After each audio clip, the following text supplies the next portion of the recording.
अस्सलाम वालेकुम। Welcome to my video. आज इस वीडियो में हम बात करेंगे खाली टैक्स रिटर्न फाइल करने के क्या नुकसानात हो सकते हैं। बहुत से लोग क्या करते हैं कि अपनी टैक्स रिटर्न जो है वो नील वाली फाइल कर देते हैं। उसमें वो अपनी वेल्थ स्टेटमेंट में पर्सनल एक्सपेंस को ज़ीरो कर देते हैं और इसी तरह से अपनी रिकन्सिलेशन में भी नेट प्रीवियस ईयर के अंदर वो ज़ीरो इंटर करके इसको कैलकुलेट करके रिटर्न अपनी फाइल कर देते हैं। लेकिन ये कितना बड़ा नुकसान है वो इस बारे से बिल्कुल नहीं जानते हैं इस चीज़ को। और अगर वो अपनी टैक्स रिटर्न खुद फाइल नहीं करते हैं या किसी नॉन प्रोफेशनल कंसल्टेंट से अपनी टैक्स रिटर्न फाइल करवाते हैं तो वो भी उनकी रिटर्न जो है नील वाली ही रिटर्न करते हैं। तो इससे बचें, इससे बचना क्यों ज़रूरी है और उसके क्या-क्या नुकसानात हो सकते हैं, वो इंशाल्लाह हम इस वीडियो में डिस्कस करेंगे। वीडियो स्टार्ट होने से पहले अगर आप मेरे चैनल पर नए हैं तो चैनल को ज़रूर सब्सक्राइब कर लें और बेल आइकन को प्रेस कर लें। खाली टैक्स रिटर्न फाइल करने के नुकसानात। अब उसमें जो मेन हमारा नुकसान है वो ये कि अगर आप देखा होगा कि चेरी के अंदर आप जब भी अपनी प्रॉपर्टी या परचेज़ या सेल करते हैं, तो आप उसकी रजिस्ट्री के लिए कचहरी में जाते हैं या जहाँ भी जाते हैं, तो वो आपकी टैक्स रिटर्न फाइल कर देते हैं। अभी वो नॉन प्रोफेशनल होते हैं, तो वो क्या करते हैं कि आपकी टैक्स रिटर्न में 2 ज़ीरो एंटर करके आपकी टैक्स रिटर्न फाइल कर देते हैं। उसके मुताबिक आप फाइलर तो हो जाते हैं क्योंकि टैक्स रिटर्न ने यहाँ से सबमिट हो जाना है, ठीक है? सबमिट होने के बाद आप फाइलर भी हो जाएँगे, आपको टैक्स रेट भी कम लगेगा। लेकिन इसके नुकसान क्या है कि आप एक प्रॉपर्टी खरीद रहे हैं लेकिन आप अपनी इनकम जो है उसको ज़ीरो डिक्लेयर कर रहे हैं। यानी कि अगर आपके पास इनकम ही नहीं है, तो आप इस प्रॉपर्टी को किस तरह से खरीद रहे हैं, ठीक है?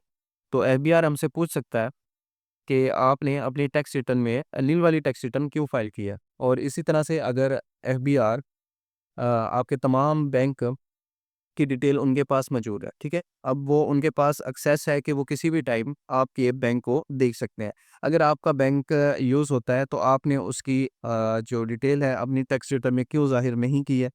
इसके अलावा अगर आपके पास कोई भी प्रॉपर्टी यानी जो प्रॉपर्टी आप खरीद रहे हैं इससे पहले अगर आपके पास कोई भी प्रॉपर्टी थी, तो आपने उसको अपनी टैक्स रिटर्न में क्यों मेंशन नहीं की?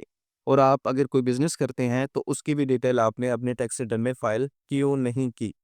तो ये तमाम चीज़ें ये अपनी आपकी इनकम को छुपा छुपा सकती हैं। मतलब ये ज़ाहिर होता है कि आप अपनी इनकम है उसको छुपा रहे हैं, अपने एसेट को छुपा रहे हैं, अपने बैंक को छुपा रहे हैं, जो कि एफबीआर में बहुत बड़ा जुर्म है।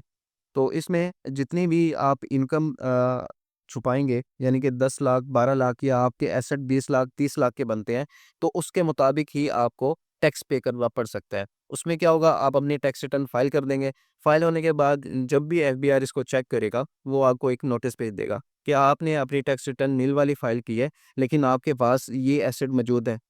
तो उसमें पेनल्टी की सूरत में आपको टैक्स पे करना पड़ सकता है। तो इस चीज़ से बचने के लिए अगर आपने अपनी टैक्स रिटर्न नील की फ़ाइल की है, तो उसको दुरुस्त करें, उसको रिवाइज़ करें। रिवाइज़ करने के बाद आप अपनी टैक्स रिटर्न को जितनी भी टैक्स रिटर्न अगर आपने नील वाली की हैं, तो उनको रिवाइज़ कर लें। रिवाइज़ करने के लिए आप जस्ट डिक्लेरेशन में आएँगे और आपने जो टैक्स रिटर्न रिवाइज़ की है रिवाइज़ करनी है, जो टैक्स रिटर्न आप फ़िल कर चुके हैं, उसकी रिवीजन के लिए आप थर्ड वाले ऑप्शन पर आएँ और यहाँ पे नॉर्मल रिटर्न चूज़ करें। रिटर्न चूज़ करने के बाद आप यहाँ पे जो टैक्स ईयर की आपने नील वाली रिटर्न सबमिट की है, आप उसका टैक्स ईयर लिखेंगे और इसको सिलेक्ट करके कंटिन्यू कर देंगे। कंटिन्यू करने के बाद जैसे रिटर्न ओपन होगी, तो आप अपनी जो दुरुस्त इन्फॉर्मेशन दे के उसको ठीक कर सकते हैं। या फिर आप जो प्रोफ़ेशनल कंसल्टेंट हों, उनको क्योंकि वो इसके मुकाबले में कुछ ज़्यादा फ़ीस चार्ज करते हैं, प्रॉपर वर्किंग के साथ करते हैं, इसलिए उनके चार्जेस ज़्यादा होते हैं, लेकिन ये है कि आपको आने वाले टाइम पे कोई परेशानी नहीं बनेगी। तो इंशाल्लाह उम्मीद करता हूँ आपको ये वीडियो पसंद आई होगी। वीडियो पसंद आई है तो इसे लाइक, शेयर ज़रूर करें और मेरे चैनल को सब्सक्राइब करें। मिलते हैं नेक्स्ट वीडियो में। अल्लाह हाफ़िज़।